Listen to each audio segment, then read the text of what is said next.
আমাদের এই জীবনটা হলো অনেক ছোট, আর এই কথাটা তো আপনারা সবাই জানেন। এই ছোট জীবনে এই কয়েকটি বছর বেশি ইম্পর্টেন্ট, আর আমি এটা বিশ্বাস করি এই পৃথিবীতে মূল্যবান যদি কিছু থাকে তাহলে সেটা হলো এই কিছু বয়স। নিজের সময়কে প্রোটেক্ট করার অর্থ হলো নিজের এনার্জিকে এন্ড নিজের লাইফকে প্রোটেক্ট করা। আপনার এই এনার্জি যদি অনেকগুলো জায়গায় দিয়ে দেন তাহলে আপনি জীবনে বড় কিছুই করতে পারবেন না। আপনি যত বেশি নিজেকে এবং নিজের লাইফকে অন্য মানুষের সামনে রাখবেন তত বেশি সম্ভাবনাটা কম হয়ে যাবে আপনার জীবনে বড় কিছু অর্জন করার। প্রতিটা মানুষ যারা নিজেকে এই পৃথিবী থেকে কিছু সময়ের জন্য গায়েব করে রেখেছে তখনই তাদের জীবনে আলাদা কিছু হয়েছে, তখন তাদের জীবনে ম্যাজিক হয়েছে। ইতিহাস ঘেটে দেখলে আপনারা এরকম হাজারো এক্সাম্পল পেয়ে যাবেন। রাইট ব্রাদার্স যারা এরোপ্লেন তৈরি করেছিল, এদের থেকে শুরু করে ইলন মাস্ক পর্যন্ত, এরা তাদের লাইফে গ্রোথ এবং সফলতা পেয়েছে যখন তারা এই স্ট্র্যাটেজিগুলো ফলো করেছে, যেটা আজ আমি আপনাদেরকে এই ভিডিওতে বলতে যাচ্ছি। আর এমনটা কি সম্ভব যে আগামী কিছু মাসের মধ্যে আপনার জীবনে অনেক বড় একটি পরিবর্তন চলে আসবে যা অন্য মানুষগুলো দেখে অবাক হয়ে যাবে? তাহলে বলবো হ্যাঁ, এটা সম্ভব। এই পৃথিবী থেকে কিছু সময়ের জন্য গায়েব হয়ে গিয়ে নিজেকে একটি আলাদা মানুষ তৈরি করার কমপ্লিট প্রসেস রয়েছে এই ভিডিওতে, যার মধ্যে 5টি স্টেপ আছে। আর যদি আপনি এর মধ্যে একটি স্টেপকেও স্কিপ করেন তাহলে আপনার জীবনে পরিবর্তন আসবে না। আর এই কথার আফসোস হয়তো পরে আপনাকে করতে হবে, তাই ভিডিওটি খুব মনোযোগ দিয়ে দেখবেন। ক্রিস্টিয়ানো রোনালদো বলেন, কখনোই নিজের অ্যাচিভমেন্ট, নিজের গ্রোথ এবং নিজের হার্ডওয়ার্ক কখনোই সোশ্যাল মিডিয়াতে পোস্ট করবেন না।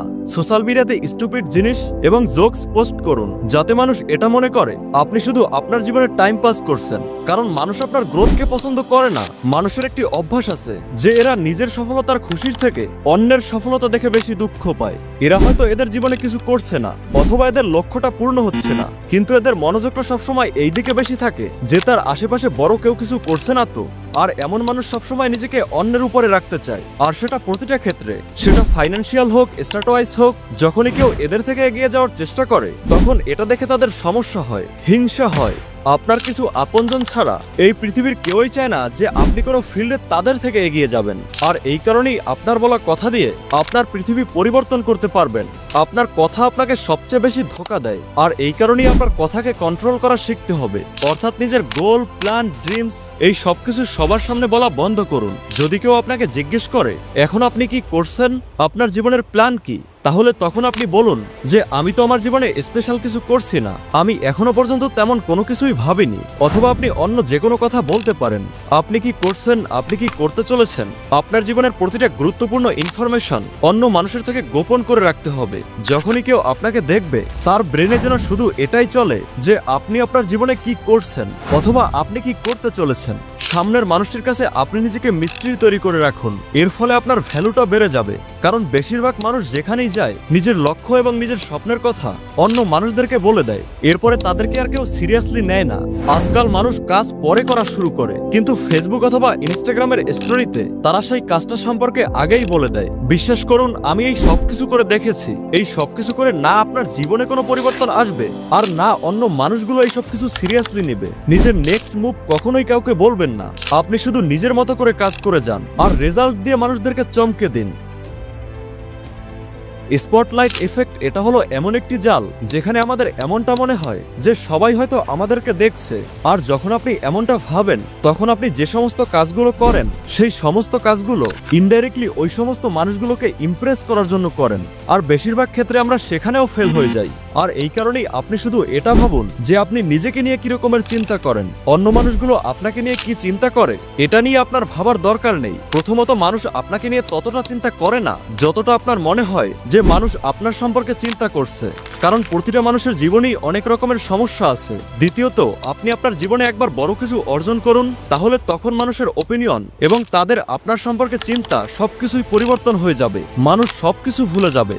তাই আপনাকে শুধুমাত্র নিজেকে কেয়ার করতে হবে। কিন্তু আপনি এতটাও স্বার্থপর হয়ে যাবেন না যে আপনি অন্য মানুষের ক্ষতি চাইবেন। কিন্তু আপনাকে এতটা স্বার্থপর তো হতেই হবে যে অন্য মানুষের আগে আপনি নিজেকে গুরুত্ব দিবেন। আপনাকে এমন একটি মানুষ হতে হবে যে নিজের হ্যাপিনেস, নিজের গোল, নিজের থিঙ্কিং এন্ড নিজের গ্রোথের সম্পর্কে বেশি চিন্তা করবে। আর আমি জানি এই সিদ্ধান্তটা নেওয়া আপনার জন্য কঠিন হবে, কারণ এর ফলে আপনাকে অনেক মানুষের সঙ্গে সম্পর্ক ত্যাগ করতে হতে পারে। কিন্তু এটা হলো এই সম্পূর্ণ প্রসেসের একটি গুরুত্বপূর্ণ অংশ। অর্থাৎ আপনি নিজেকে অন্যের হাতের পুতুল তৈরি না করে আপনার নিজের জীবনের নিয়ন্ত্রণটা আপনার নিজের হাতেই রাখতে হবে। আর এর জন্য আপনাকে এই স্টেপটা নিতেই হবে। আর এখানে আরেকটি কথা আপনাদেরকে মনে রাখতে হবে, যে মানুষগুলো সত্যিই আপনার আপনজন তারা আপনাকে ছেড়ে কোথাও যাবে না। আপনি যখন পরিশ্রম করবেন, আপনি যখন নিজের উপরে কাজ করবেন, তখন তাদের কোনো সমস্যা হবে না। কিন্তু যে মানুষগুলো নিজে থেকেই আপনার জীবন থেকে চলে যাবে, মনে রাখবেন সে কখনোই আপনার আপনজন ছিল না।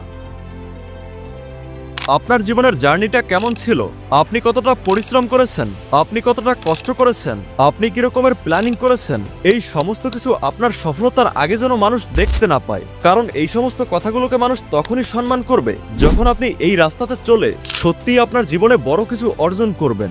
মনে রাখবেন, মানুষ আপনার সফলতা দেখেই আপনাকে সম্মান করবে, আপনার পরিশ্রম দেখে নয়। কারণ আজ পরিশ্রম প্রতিটা মানুষই করছে, আজ প্রতিটা মানুষের জীবনেই দুঃখ কষ্ট আছে। থমাস এডিসন সফলভাবে বাল্ব আবিষ্কার করার আগে হাজারবার ফেল হয়ে গেছিলেন, আর ওনার এই হাজারবার ফেল হয়ে যাওয়ার গল্পটা তখনই পপুলার হয়েছে যখন সবশেষে উনি সফল হয়েছেন। ইলন মাস্কের ফেইলিওর আজ অনেক বেশি ফেমাস। ওনার সম্পর্কে বলা হয় লাইফে রিস্ক নেওয়া ইলন মাস্কের কাছে থেকেই শেখা উচিত। কিন্তু এই সমস্ত কথাগুলো তখনই ভালো লাগে যখন ইলন মাস্ক এতগুলো অসফলতার পরেও সফল হয়েছেন। যদি ইলন মাস্ক অসফলই হতো তাহলে আজ ইলন মাস্কের কথা কেউ বলতো না। মানুষ আপনার ফেলিয়ারগুলোরও প্রশংসা করবে, কিন্তু সেটা তখনই যখন আপনি ফেলিয়ারগুলোকে পার করে সফল হবেন। আর একটি কথা সবসময় মনে রাখবেন, 100টা ফেলিয়ারকে লুকানোর জন্য শুধুমাত্র একটি বড় সফলতার প্রয়োজন। এই প্রসেসের মাধ্যমে আপনি কি হওয়ার চেষ্টা করছেন, কি আছে যেটা করার পরে আপনার মনে হবে যে হ্যাঁ আমি আমার জীবনে কিছু অ্যাচিভ করেছি। সেটা কোনো ডিগ্রি হতে পারে, কোনো কম্পিটিটিভ এক্সাম হতে পারে, অথবা আপনার কোনো পার্সোনাল গোল, আপনার লুকস, ফিট, বডি, নাকি আপনার ফাইন্যান্সিয়াল সিচুয়েশন। এমন কিছু না কিছু তো আছে যেটা আপনি করতে চাইছেন। আর হ্যাঁ, এটাও গুরুত্বপূর্ণ নয় যে সেটা একটা জিনিসই হতে হবে, একের অধিকও হতে পারে। কিন্তু এখানে গুরুত্বপূর্ণ হলো আপনার ওই লক্ষ্যটা একদম ক্লিয়ার হতে হবে।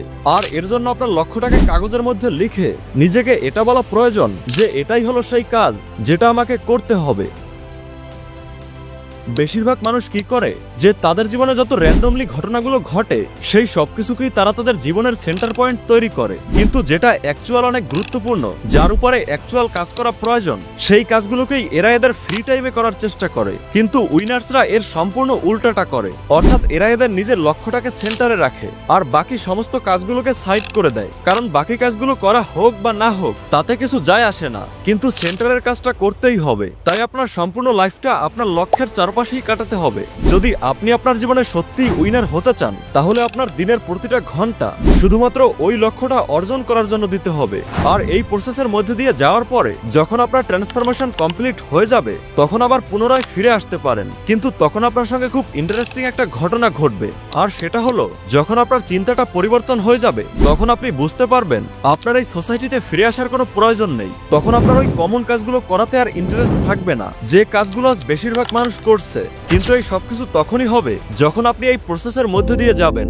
আগামী কয়েকটি মাস আপনি নিজেকে দিন, তাহলে আপনি এমন একটি মানুষ হয়ে বেরিয়ে আসবেন যাকে দেখে আপনি নিজেও অবাক হয়ে যাবেন।